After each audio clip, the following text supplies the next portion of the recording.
మత్తయి సువార్త 3వ అధ్యాయము. ఆ దినములయందు బాప్టిస్మమిచ్చు యోహాను వచ్చి, పరలోకరాజ్యము సమీపించియున్నది, మారుమనస్సు పొందుడని యూదయ అరణ్యములో ప్రకటించుచుండెను. ప్రభువు మార్గము సిద్ధపరచుడి, ఆయన త్రోవలు సరాళము చేయుడని అరణ్యములో కేకవేయునొకని శబ్దము అని ప్రవక్తయైన యెషయా ద్వారా చెప్పబడినవాడితడే. ఈ యోహాను ఒంటెరోమముల వస్త్రమును మొలచుట్టు తోలుదట్టియు ధరించుకొనువాడు.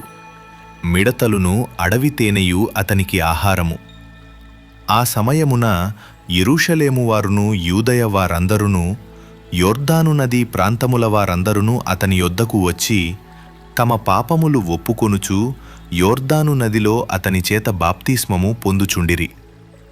అతడు పరిసయ్యులలోనూ సద్దూకయ్యులలోనూ అనేకులు బాప్తిస్మము పొందవచ్చుట చూచి, సర్పసంతానమా, రాబోవు ఉగ్రతను తప్పించుకొనుటకు మీకు బుద్ధి చెప్పినవాడెవడు? మారు మనస్సుకు తగిన ఫలము ఫలించుడి. అబ్రహాము మాకు తండ్రి అని మీలో మీరు చెప్పుకొన తలంచవద్దు. దేవుడు ఈ రాళ్ల వలన అబ్రహామునకు పిల్లలను పుట్టింపగలడని మీతో చెప్పుచున్నాను. ఇప్పుడే గొడ్డలి చెట్ల వేరున ఉంచబడియున్నది గనుక మంచి ఫలము ఫలింపని ప్రతి చెట్టును నరకబడి అగ్నిలో వేయబడును. మారుమనస్సు నిమిత్తము నేను నీళ్లలో మీకు బాప్టిస్మమిచ్చుచున్నాను. అయితే నా వెనుక వచ్చుచున్నవాడు నాకంటే శక్తిమంతుడు. ఆయన చెప్పులు మోయుటకైనను నేను పాత్రుడను కాను. ఆయన పరిశుద్ధాత్మలోనూ అగ్నితోనూ మీకు బాప్తిస్మమిచ్చును. ఆయన చేట ఆయన చేతిలో ఉన్నది. ఆయన తన కళ్ళమును బాగుగా శుభ్రము చేసి గోధుమలను కొట్టులో పోసి ఆరని అగ్నితో పొట్టును కాల్చివేయునని వారితో చెప్పెను. ఆ సమయమున యోహాను చేత బాప్తిస్మము పొందుటకు యేసు గలిలయ నుండి యొర్దాను దగ్గరనున్న అతని యొద్దకు వచ్చెను.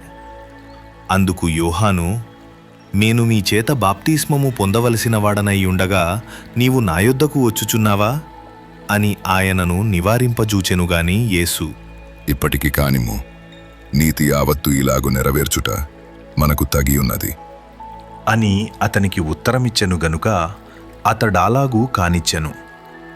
యేసు బాప్తిస్మము పొందిన వెంటనే నీళ్లలో నుండి ఒడ్డునకు వచ్చెను. ఇదిగో, ఆకాశము తెరవబడెను. దేవుని ఆత్మ పావురము వలె దిగి తన మీదికి వచ్చుట చూచెను. మరియు ఇదిగో, ఈయనే నా ప్రియ కుమారుడు, ఈయన యందు నేను ఆనందించుచున్నాను అని ఒక శబ్దము ఆకాశము నుండి వచ్చెను.